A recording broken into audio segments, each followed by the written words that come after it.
Conference का आशय ये है कि 6 दिसंबर को सुबह 6 बजे भीमांजलि का जो प्रोग्राम होने वाला है ये उसका 10वां साल है और ये 10वां साल हमारे लिए बहुत महत्वपूर्ण है। हर एक साल में करीब 4 या 5 विश्व स्तरीय कलाकार बाबा साहब के महापरिनिर्वाण दिन के दिन अपनी श्रद्धांजलि अर्पित करते हैं अपने संगीत द्वारा। डॉक्टर हर्षदीप साहब कामले की ये संकल्पना थी कि चूंकि डॉक्टर बाबा साहब अम्बेडकर वायलिन के शौकीन थे तो इसलिए उनके महापरिनिर्वाण का जो दिन है उस दिन सुबह उनको सिर्फ परकशन यानी सिर्फ म्यूजिक के द्वारा श्रद्धांजलि अर्पित की जाए। इसलिए हर साल सुबह 6 बजे सारे तमाम मुंबई के उनके कार्यकर्ता, IAS officers, IPS officers, authorities, government authorities, मंत्रालय से लोग, अलग अलग एसोसिएशंस के लोग, अलग अलग कमिटीज़ के लोग, अलग अलग कलाकार, ये सारे के सारे एक जगह जमा होते हैं और डॉक्टर बाबा साहब अम्बेडकर को अपनी श्रद्धांजलि अर्पित करते हैं। सुबह 6 बजे से लेकर 8:30 बजे तक का इस प्रोग्राम में सिर्फ संगीत में अभिनंदन होता है, अभिवादन होता है और उसके बाद वो प्रोग्राम खत्म होने के बाद सारे लोग एक रैली बनाकर चैत्य भूमि जाते हैं। ये हमारा हर साल का प्रोग्राम है, हर साल का कार्यक्रम है। इस साल की विशेषता ये है कि 10वां साल होने के साथ ही साथ इस साल के जो कलाकार है वो और भी अद्वितीय है। इसमें उस्ताद शुजात हुसैन खान है जिनको सोशल मीडिया पे अगर आप टाइप करोगे तो उनके कई सारी शायरी, कई सारी गज़लें और कई सारा सितार का उनका कार्यक्रम आपको दिखाई देगा। फिर उनके बाद पंडित राजेंद्र प्रसन्ना है जो कि बांसुरी पर है। उसके अलावा पंडित श्रीधर पार्थसारथी है जो मृदंगम बजाने वाले हैं और फिर पंडित अतुल कुमार उपाध्याय हैं जो वायलिन पे है और फिर पंडित मुकेश यादव है जो तबला पे है। ये सारे के सारे अद्वितीय कलाकार जो है वो बाबा साहब को श्रद्धांजलि देंगे और उसमें सबसे महत्वपूर्ण बात यह है कि पंडित मुकेश यादव जी ये 10 सालों से इस कार्यक्रम के साथ जुड़े हुए हैं। डॉक्टर विजय कदम 10 सालों से इस कार्यक्रम में जुड़े हुए हैं और डॉक्टर बाबा साहब अम्बेडकर विचार समिति ये इस कार्यक्रम को निभाती है। उसके अलावा ताल विहार इसको प्रस्तुत करता है और एक प्रोग्राम इतना ज़बरदस्त है कि दुनिया के कोने कोने में इसका डायरेक्ट प्रक्षेपण होता है। हम इस बार लाइव स्ट्रीम करने जा रहे हैं जय भीम म्यूजिक चैनल पर, साथ ही साथ भीमांजलि के जो सोशल मीडिया हैंडल्स हैं फेसबुक, ट्विटर, इंस्टाग्राम सब पे हम लाइव जाने वाले हैं और जय भीम म्यूजिक ये जो चैनल है आप पीछे लोगो देख रहे हो जय भीम म्यूजिक का, उस जय भीम म्यूजिक चैनल के सारे हैंडल्स पे ये लाइव जाएगा। तो जो लोग इसमें नहीं आ सके सुबह वो अपने घरों में रहकर भी इस कार्यक्रम का आनंद ले सकते हैं। मैं बड़ा खुशनसीब हूँ कि मैं इस कार्यक्रम से जुड़ा हुआ हूँ। ये सारे लोगों ने इस रथ को 10 सालों तक खींचते हुए यहाँ तक लाया है और सारे के सारे लोग बहुत खुश है, बहुत आनंदी है कि इतना बड़ा प्रोग्राम ये हम कर रहे हैं और इसमें इसकी जितने भी पब्लिसिटी हो रही है वो आपके माध्यम से, इस प्रेस के माध्यम से ज़्यादा लोगों तक पहुँचे और 6 बजे के इस प्रोग्राम में ज़्यादा से ज़्यादा लोग आए और बाबा साहब को अपनी श्रद्धांजलि अर्पित करें, ये हमारी मनोकामना है। विजय सर, मुकेश सर, आप लोग क्या कुछ कहना चाहेंगे? बहुत इम्पोर्टेंट प्रोग्राम है और बहुत ही इम्पोर्टेंट दिन पर हो रहा है, क्या कहना चाहेंगे आप दोनों और किस तरह से हर साल ये प्रोग्राम बेहतर से बेहतर होता जा रहा है? क्लासिकल क्षेत्र में भी ये प्रोग्राम काफ़ी अच्छा हो रहा है जो ट्रिब्यूट है हमारे डॉक्टर बाबा साहब अम्बेडकर। जैसे अभी भाई ने सब प्रोग्राम का वृत्तांत आपको दिया है तो हमें बहुत गर्व महसूस होता है कि जो हमने ये भीमांजलि का जो व्रत हमने लिया है इसका ये 10वां साल है। तो मैं आदरणीय हर्षदीप कामले साहब को बहुत बधाई देता हूँ कि इस प्रोग्राम को उन्होंने इतने उच्च स्तर पर लेके गए हैं। मैं आपके माध्यम से मुंबई के सभी रसिकजनों को मैं अपील करता हूँ कि हर साल जैसे आप इतनी श्रद्धा से ये प्रोग्राम सुनने आते हैं, इस साल भी आप कृपया सुबह 6 बजे रविंद्र नाट्य मंदिर में आप पधारिए और बाबा साहब को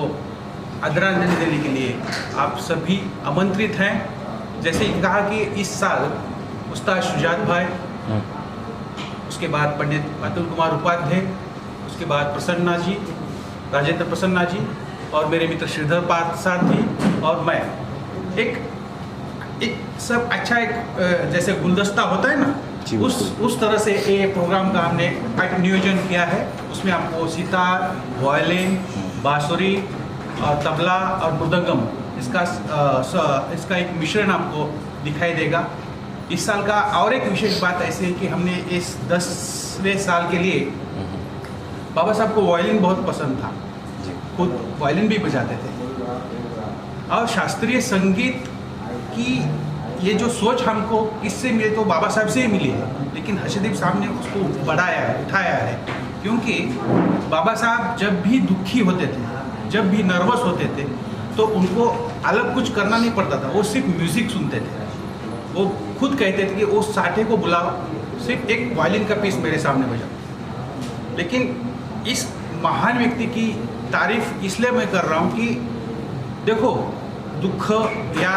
नर्वस के लिए अलग कुछ चीज़ें कर सकते हैं लोग, लेकिन म्यूज़िक एक ऐसी चीज़ है कि वो आपके मन को चेंज करती है और दूसरे लोगों को जुड़ाने में बहुत सहयोग करती है। तो ये धागा पकड़ के समाज में कि जो भी जाति पंथ जो भी विरोधाभास है, उसको इस म्यूज़िक के माध्यम से हम इकट्ठा करना चाहते हैं और बाबा साहब के विचार, बौद्ध धर्म का जो विचार है, इस भीमांजलि के द्वारा हम सभी लोगों के सामने लाना चाहते हैं। तो मेरी सबको दरख्वास्त है, रिक्वेस्ट है कि आप सभी पधारिए रविंद्र नाट्य मंदिर में 6 दिसंबर सुबह 6 बजे। धन्यवाद। सर आप भी कुछ? जैसे कि हमारे मित्र गिरीश जी ने बहुत ही अच्छे तरीके से समझाया है और पंडित मुकेश यादव जी जो कि वर्ल्ड रिन्यूड तबला आर्टिस्ट हैं, उनके माध्यम से ये हम जो भीमांजलि प्रोग्राम करते हैं, तो भीमांजलि इसका अर्थ ही होता है कि जय भीम ही हमारा स्लोगन है। बाबा साहब को अभिवादन करना है तो जय भीम बोलते हैं, और अंजलि मतलब पुष्प, तो ये भीमांजलि मतलब भीमा को हम जो ये पुष्प अर्पित करते हैं, इसलिए इसका नाम भीमांजलि रखा गया है। तो ये पुष्प अर्पित करते समय जैसे कि बहुत अच्छे ढंग से पंडित जी ने बोला कि हम उनको गुलदस्ता देते हैं म्यूज़िक का, पर ये गुलदस्ता अर्पित करने के लिए अलग अलग जो इंस्ट्रूमेंटल गुलदस्ता है, ये जो म्यूज़िक है जिसमें सुर, ताल और लय है, इसमें शब्द नहीं है। शब्द आते ही शायद जातिवाद, रंग भेद और कुछ भेद चालू हो जाते हैं, कुछ लोग करते हैं। बट जहाँ खाली संगीत होता है, प्योर म्यूज़िक होता है, और वो भी हिंदुस्तानी भारतीय शास्त्रीय संगीत रहता है, तो उसमें जात भेद वर्ण का कोई स्थान नहीं है। यही कंसेप्ट लेके 2016 में जब बाबा साहब का 60वां परिनिर्वाण दिन था, तब से ये जो परंपरा पंडित हरिप्रसन्न चौरसिया जी ने सुबह 6 बजे बुद्धम शरणम गच्छामि उनके बांसुरी से जो स्वर आए, तब से ये परंपरा जो चालू है उसको अभी 10 साल होने को आए हैं। इस 10 साल में कम से कम 30 से 40 जो घराने हैं हिंदुस्तानी क्लासिकल म्यूजिक के, उन लोगों ने यहाँ पे आके बाबा साहब को शास्त्रीय संगीत के माध्यम से ये श्रद्धांजलि अर्पित की है। और ये प्रोग्राम सुबह 6 बजे होता है, ये उसकी खास बात है। और ऐसा जो सिलसिला चालू हुआ है, ये मुझे नहीं लगता कि पूरे भारतवर्ष में किसी महामानव को इस तरीके से श्रद्धांजलि अर्पित करते हैं। इसलिए पूरी दुनिया में इसकी चर्चा है कि इतने सवेरे लोग कैसे आते हैं। लोग बोलते थे कि बाबा साहब रात भर जागते थे क्योंकि उनका जो समाज है वो सोया हुआ था। बाबा साहब अभी सोए हुए हैं उस हिसाब से, बट अभी उनका समाज जाग गया है। वो बाबा साहब के लिए सुबह 6 बजे अच्छे वस्त्र परिधान, पांढरे शुभ्र या वाइट कपड़े परिधान करके वहाँ पे आते हैं। सुबह 6 बजे सफ़ेद वस्त्र पहन के आते हैं और 6 बजे वहाँ पे प्रोग्राम चालू हो जाता है। 2.5 घंटे का ये प्रोग्राम रहता है और इस प्रोग्राम में सभी जात धर्म वर्ण के लोग आते हैं, सब प्रोफेशनल्स आते हैं, डॉक्टर वकील इंजीनियर्स आते हैं। मंत्रालय का आधा स्टाफ वहाँ पे रहता है, पूरे bureaucrats, IAS officer, IPS officers, IFS officer, IRS officer, Indian postal service, Indian railway services, फिर समाज के जो अलग अलग विचारों के लोग हैं वो आते हैं, अलग अलग NGOs के लोग आते हैं, सोशल एक्टिविस्ट आते हैं, बहुत सारे पत्रकार जो संपादक लेवल के जो पत्रकार हैं, आपको जैसे लोग वो वहाँ पे आते हैं और वो ये जो प्रोग्राम है पूरे समाज में इसका एक अच्छा मैसेज जाता है। तो मैं आपसे वापस आपको धन्यवाद देना चाहता हूँ। हर साल की तरह इस प्रोग्राम को आप सुबह 6 बजे वहाँ पे लाइव कवर करते हैं, तो ये साल भी करिए और ज़्यादा से ज़्यादा लोगों को बताइए, क्योंकि ये जो पत्रिका बनी हुई है इसका ये पत्रिका से ही पता चल जाता है कि ये प्रोग्राम का जो लेवल है वो क्या है। इतने अच्छे एक IIT IIM किए हुए बंदे ने इसको डिज़ाइन किया हुआ है और ये पत्रिका को हम VVIP लोगों को देके हम इनवाइट करते हैं। उसी तरह आपने देखा होगा कि ऐसे जो स्पेशल पैम्पलेट्स है वो देते हैं, कुछ स्टिकर्स है वो हम लोग देते हैं और जो हमारे आज के निर्माता डॉक्टर बाबा साहब अम्बेडकर विचार महोत्सव समिति और ताल भैया संगीत संस्था, इनके जो वॉलंटियर जुड़े हुए हैं ये लोगों को पास जाके उनको ये प्रोग्राम के बारे में बताते हैं और उनको आने में मदद करते हैं। तो ये मिला जुला कर सब लोगों का एक बहुत बड़ा इसमें एक्टिविटी है। इस साल हम विविध राजकीय पक्ष जो लोग हैं पॉलिटिकल, अभी तक हमने ज़्यादातर लोगों को बुलाया नहीं था, बट ये बार हमने सभी एक किसी विशिष्ट पक्ष को नहीं पर जितने अच्छे लोग हैं वो भी आके बाबा साहब को इधर आदरांजलि अर्पित कर सकते हैं। तो इस प्रोग्राम से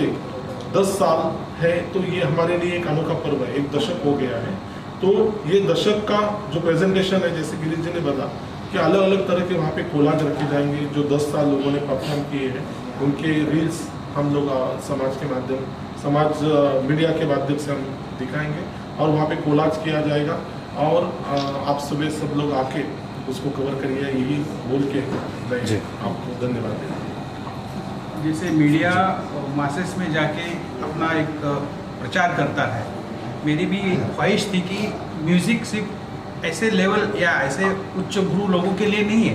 तो म्यूज़िक क्लासिकल म्यूज़िक नीचे तक यानी मासेस में कैसा अपील हो जाए, अपील कैसे हो सकता है, कैसे उन लोगों को भी इस प्रभाव में ला सकते हैं। तो ये मीडियम हमने, ये भीमांजलि मीडियम हमने तैयार किया है। तो मैं समझता हूँ कि जो लोग क्लासिकल म्यूज़िक से वंचित थे, जिनको क्लासिकल म्यूज़िक पता ही नहीं था कि सुर क्या है, हालांकि म्यूज़िक तो सब में होता है, लेकिन जो कहते हैं कि जैसे तानसेन सिर्फ राजा के लिए गाता था, प्रजा के लिए नहीं, कुछ नहीं होता था, लेकिन आज सिर्फ परिस्थिति बदल दी क्योंकि राज्य घटना जो कॉन्स्टिट्यूशन है उसके वजह से ये सब मासेस की तरफ ध्यान, यानी जैसे इकोनॉमी हो या सोशल हो, वैसे म्यूज़िक में भी